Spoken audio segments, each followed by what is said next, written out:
Hello students, welcome back to our channel DS classes Aligarh. आज हम एक नए डाउट के साथ आपके सामने हाजिर हुए हैं। ये क्लास 9th चैप्टर 9 सर्कल का एक्सरसाइज 9.2 का क्वेश्चन नंबर 5 है। जैसे कि अभी आपको स्क्रीन पर शो हो रहा है, मैं एक बार क्वेश्चन रीड कर देता हूँ। क्वेश्चन क्या है, काफ़ी अच्छा और काफ़ी इंपॉर्टेंट क्वेश्चन है। क्वेश्चन है आपका, 3 girls Reshma, Salma and Mandeep are playing a game by standing on a circle of radius 5 meter drawn in a park. Reshma throws a ball to Salma, Salma to Mandeep, Mandeep to Reshma. If the distance between Reshma and Salma Mandeep is 6 meter each, what is the distance between Reshma and Mandeep? Question के according 3 girls हैं, रेशमा, सलमा और मनदीप। ये तीनों एक circle के form में ball pass game खेल रहे हैं, जिसमें उस सर्कल की जो रेडियस है वो 5 मीटर है। जिसमें जो रेशमा है वो सलमा को जो बॉल पास करती है वो डिस्टेंस 6 मीटर है। सेम है, सलमा जो मनदीप को बॉल पास कर रही है वो डिस्टेंस 6 मीटर है। तो क्वेश्चन के अकॉर्डिंग क्वेश्चन में पूछा है रेशमा टू मनदीप जो डिस्टेंस कवर हो रही है बॉल बाय, तो वो डिस्टेंस कितनी है एग्जैक्टली वो आपको फाइंड करना है। ठीक है, तो अब मैं क्वेश्चन पे आ जाता हूँ। क्वेश्चन के अकॉर्डिंग क्वेश्चन आप देखिए, मैं आगे मूव कर लिया। क्वेश्चन में आपको गिवन क्या क्या दिया है, एक सर्कल दिया है जिसका रेडियस आपके पास 5 मीटर आपको गिवन दिया हुआ है। ठीक है, और इसके अकॉर्डिंग मैंने एक सर्कल ड्रॉ कर लिया। देखो, ऐसा ज़रूरी नहीं है कि आप 5 मीटर का ही ड्रॉ करो, ये आपकी चॉइस है। आप इसे कितने भी रेडियस का ड्रॉ कर सकते हो। थोड़ा सा बड़ा बनाना आप एग्जाम में, 5 मीटर एग्जैक्टली 5 मीटर नहीं बनाना आपको, थोड़ा सा बड़ा फिगर बनाना जिसमें आप अच्छे से उसको डिफाइन कर पाए लेवल वाइज। ठीक है, तो क्वेश्चन के अकॉर्डिंग रेशमा, सलमा एंड मनदीप ये 3 पर्सन हैं जो कि बॉल पास गेम खेल रहे हैं। रेशमा टू सलमा जो डिस्टेंस है वो 6 मीटर है। Same to same Salma to Mandeep जो मैं डिस्टेंस है वो 6 मीटर है। और जो रेडियस है वो क्वेश्चन में गिवन दी है 5 मीटर। तो मैं एक काम कर लेता हूँ, ये रेडियस जो है आप इसको चाहो तो इससे ज्वाइन कर सकते हो रेशमा को इसके साथ। अगर मैं थोड़ा सा ज्वाइन कर लेता हूँ उसको, ये ज्वाइन कर लिया मैंने। तो ये जो डिस्टेंस आपको दिए ओ आर, वो एग्जैक्टली आपकी जो डिस्टेंस है ओ आर वो है 5 मीटर। ठीक है, तो थोड़ा सा मैं कंस्ट्रक्शन इसमें कर रहा हूँ। फर्स्ट ऑफ ऑल कंस्ट्रक्शन तो मैंने ये किया कि आर एम को ज्वाइन कर लिया मैंने। इसके अलावा एक परपेंडिकुलर ड्रॉ कर रहा हूँ, draw S T perpendicular to R M. R M पर एक परपेंडिकुलर ड्रॉ कर रहा हूँ जो कि पास करता हुआ सेंटर से होता हुआ जाएगा। मतलब इस तरीके से ये परपेंडिकुलर होता है, ये परपेंडिकुलर ये मैंने ड्रॉ किया है। ठीक है, परपेंडिकुलर के अकॉर्डिंग मैंने क्या ड्रॉ किया कि एस टी, मैंने इसको टी नेम दे दिया, एस टी ये परपेंडिकुलर है ऑन आर एम पर। ठीक है, अगर इस पर परपेंडिकुलर है तो इतना तो कॉमन सेंस हो गया कि ये दोनों आपकी साइड इक्वल है, ये साइड आपस में आपकी इक्वल है। और ये अगर मैं परपेंडिकुलर ड्रॉ करता हूँ तो इन आइसोसेलेस ट्रायंगल की प्रॉपर्टी होती है कि अगर आप आइसोसेलेस ट्रायंगल की जो साइड्स इक्वल है उनका कॉमन पॉइंट से अगर आप परपेंडिकुलर ड्रॉ करते हो, वो उसकी साइड्स को अपोजिट साइड जो परपेंडिकुलर साइड है उसको 2 इक्वल पार्ट में डिवाइड करती है। यानी कि आपका आर टी और टी एम दोनों आपका इक्वल होगा। चाहो तो आप इसे कॉन्ग्रुएंट प्रूफ करके आप इसे शो कर सकते हो कि ये दोनों कॉन्ग्रुएंट हैं, तो जिससे दोनों के दोनों आपकी इक्वल हो जाएंगे। आप कर सकते हो, करके भी देख लेते हैं। ठीक है, मैं इसके अकॉर्डिंग भी कर देता हूँ। तो प्रूफ, तो इन ट्राइंगल वैसा प्रॉपर्टीज वाइज लगा सकते हो। In triangle R T S, in triangle R T S comma and triangle M T S, and triangle M T S. अब हम दोनों को इन दोनों को कॉन्ग्रुएंट प्रूव करना है। तो 90 डिग्री आपको क्वेश्चन में गिवन दिया हुआ है, तो 90 डिग्री है तो आरएचएस हो सकता है, तो चेक कर लेते हैं आरएचएस है नहीं है। ये एक तो एक 90 डिग्री है तो ये भी 90 डिग्री होगा आपको, क्योंकि परपेंडिकुलर मैंने ड्रॉ किया है। ठीक है, ये पूरे स्ट्रेट लाइन है तो ये 90 है तो ये भी आपका 90 होगा। इसके अलावा ये साइड आपकी साइड के इक्वल है, और ये जो बीच का पार्ट है आपका एस टी वो कॉमन भी आता है। तो in triangle R S is equal to S M, दोनों क्या है ईच 6 मीटर, दोनों आपकी इक्वल है 6 मीटर है। इसके अलावा आपका एंगल है एक angle R T S, angle R T S is equal to angle M T S, ये दोनों ही आपके इक्वल होंगे ईच 90 डिग्री, ईच 90 डिग्री, दोनों ही एंगल आपके क्या है 90 डिग्री हो गया आपका। इसके अलावा एस टी जो है वो लाइन आपकी कॉमन लाइन आ रही है, आपकी एस टी लाइन कॉमन है। So S T is equal to S T, ये आपकी कॉमन लाइन है। तो देखो, मैंने प्रॉपर्टीज भी आपको बताया कि आर एच एस प्रॉपर्टी क्या होता है। आर का मतलब होता है राइट एंगल एच का मतलब उसका जो हाइपोटेन्यूस है, एच इनकी opposite of 90 degree which is hypotenuse, और कोई भी एक साइड, या तो ये साइड या ये साइड, एक साइड ये भी आपकी आ रही है। तो by R H S congruence rule, by R H S congruence rule, congruence rule, triangle R T S is congruent to triangle M T S. अगर ये कॉन्ग्रुएंट है तो by corresponding part of congruent triangle, corresponding part of congruent triangle वो भी आपके equal होंगे। यानी कि अगर आप कह सकते हो this implies that R T is equal to T M, ये आपका इक्वल हो जाएगा। इक्वेशन में मैंने फर्स्ट पुट कर दिया इसको, ठीक है, ये दोनों इक्वल हो जाएगा। अब देखो एक मेथड आपने क्लास में समझा होगा कि आप पाई परपेंडिकुलर पाइथागोरस थ्योरम उसके अकॉर्डिंग कर सकते हो। आप इसको एक्सलेट कर लीजिए, बाकी की डिस्टेंस आपकी अगर हम चेक करते हैं तो 5 - x के आसपास हो जाएगी। अगर आप ओ एस को देखते हो, ओ एस में तो आपने क्या होगा, इसको एक्सलेट कर लीजिए तो ये 5 - x उसके अकॉर्डिंग कर सकते हो, ठीक है।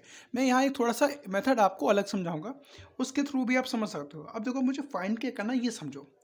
अब मेनली बात होती है एग्जाम में हम कैसे फाइंड कर रहे हैं कि सर किस चीज़ को हमें फाइंड करना है, जिस चीज़ से हम क्वेश्चन को एग्जैक्टली निकाल पाए। तो यहाँ पर मुझे फाइंड करना है आर एम। तो आर एम से रिलेटेड कोई प्रॉपर्टी अभी आपके पास आई है, अभी भी आपने फाइंड किया sir R T T M के इक्वल है, ठीक है। और साथ ही साथ आपको ये भी पता है सर कि एस टी परपेंडिकुलर है आर एम पर। अगर एस टी आर एम पर परपेंडिकुलर है तो इसका मतलब ये भी हुआ कि आर टी परपेंडिकुलर है आपका एस टी पर, ये भी मतलब हुआ ना ये आपका परपेंडिकुलर है। तो अब मैं क्या फोकस कर रहा हूँ, ये चीज़ समझना बहुत अच्छे से आप क्लियर कर सकते हो कि अगर मैं इस ट्राइंगल का, ट्राइंगल आर ओ एस का मैं एरिया फाइंड कर लेता हूँ, ठीक है, और फिर दोबारा से इसी ट्राइंगल का एरिया एक बार और फाइंड कर लेता हूँ जिसमें मुझे हाइट फाइंड हो जाएगी। यानी कि आर टी जो है वो एक प्रकार से हाइट है इस ट्राइंगल की, triangle R O S triangle की आर टी जो है एक हाइट है।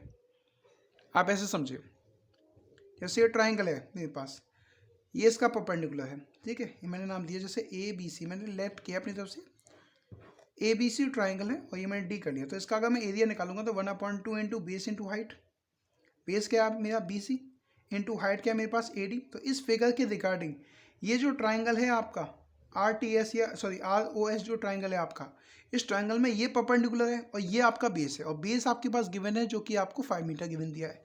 हाइट अगर मेरी फाइंड हो जाए तो बढ़िया, तो आपके माइंड में आएगा सर हाइट कैसे फाइंड करें, बेस तो है हाइट नहीं निकाल सकते। लेकिन ये जो ट्राइंगल है आपके पास आर ओ एस, इसका तो एरिया फाइंड कर सकते हो। आपके पास ये साइड गिवन है, आपके पास ये ओ एस भी गिवन है जो कि रेडियस है 5 है, ये आपके पास 6 है। तो भाई हीरोन्स फॉर्मूला आप जल्दी से इसका एरिया फाइंड कर सकते हो।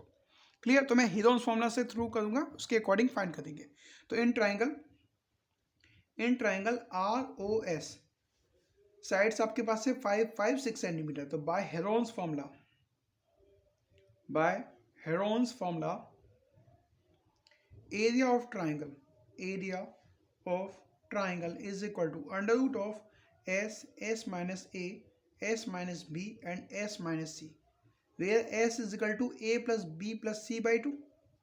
तो अगर आप यहाँ पर साइड से देखते हो 5 + 6 upon 2, so 5 + 6 upon 2 which is 16 upon 2, यानी कि 8 हो गया आपका। इसकी वैल्यू पुट कर दीजिए, S is equal to 8, 8 - 5, 8 - 5 and 8 - 6, ठीक है। तो अंडर रूट ऑफ 8 मल्टीप्लाई 8 - 5 3, ये भी 3 × 2। अब जरा गौर से देखो, 8 × 2 = 16 और 3 × 3 = 9, तो 9 का अंडर रूट 3 और 16 का अंडर रूट 4। सो एरिया क्या आ गया आपके पास 12। ये एरिया फाइंड हो गया मेरा, ठीक है, मेरे पास एरिया फाइंड हो गया। अब मुझे इसकी हाइट फाइंड करनी है। तो again in triangle R O S area of triangle is equal to 1/2 into base into height. 1/2 into base क्या है मेरे पास इस ट्राइंगल के अकॉर्डिंग, ये तो परपेंडिकुलर है, बेस मेरा क्या है ओ एस है, ओ एस इंटू हाइट क्या है मेरे पास आर टी, ठीक है। एरिया ऑफ ट्राइंगल अभी भी आपने फाइंड किया जो कि 12 है। तो 1/2 मल्टीप्लाई ओ एस कितना आपके पास 5 मल्टीप्लाई आर टी। तो आर टी की वैल्यू फाइंड कर लेते हैं, R T is equal to 12 × 2/5 which is 24/5। Divide कर लीजिए, 5 4 = 20, फिर डेसिमल 5 8 = 40, 5.8 मीटर हो गया आपके पास आर टी। मुझे क्या फाइंड करना है, आर एम फाइंड करना है।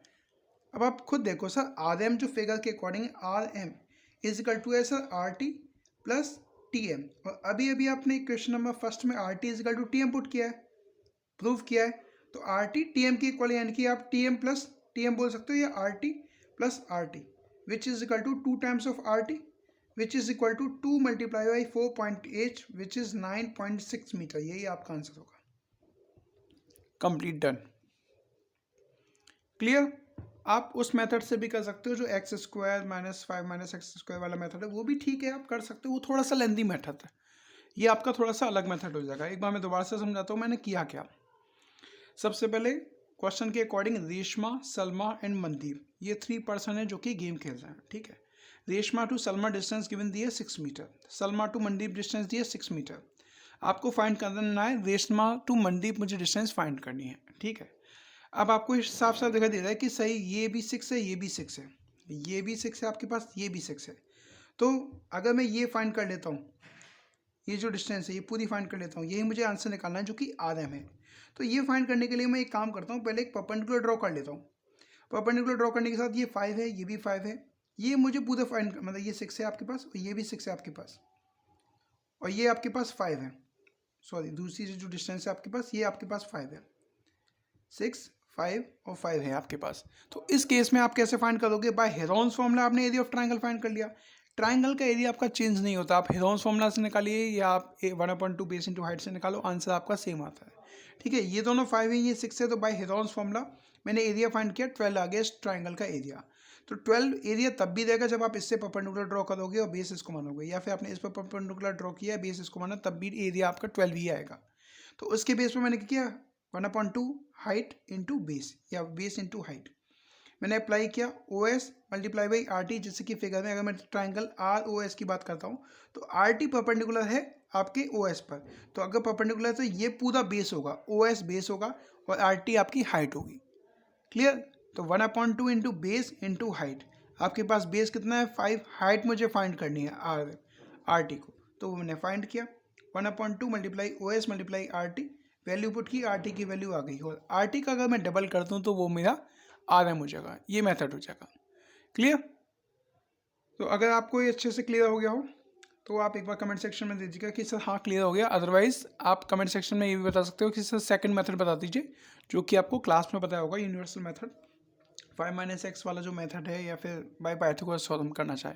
वो मेथड थोड़ा सा डिफिकल्ट मैं इसलिए मानता हूँ स्टूडेंट्स के लिए, क्योंकि कभी कभी एग्जाम में जैसे आप करते हो ना 5 - x का होल स्क्वायर, तो होल स्क्वायर जब फॉर्मूला बनाते हैं तो कभी कभी मिस्टेक ये हो जाती है, स्टूडेंट 25 - x स्क्वायर ही लिख देता है इसको और -10x हो जाता है, फिर वहाँ मिस्टेक हो जाती है। इसीलिए मैं इस फॉर्मूला को प्रेफर नहीं करता कि आप एग्जाम में गलती कर दो, क्लियर। तो आज के लिए इतना ही, थैंक यू क्लास।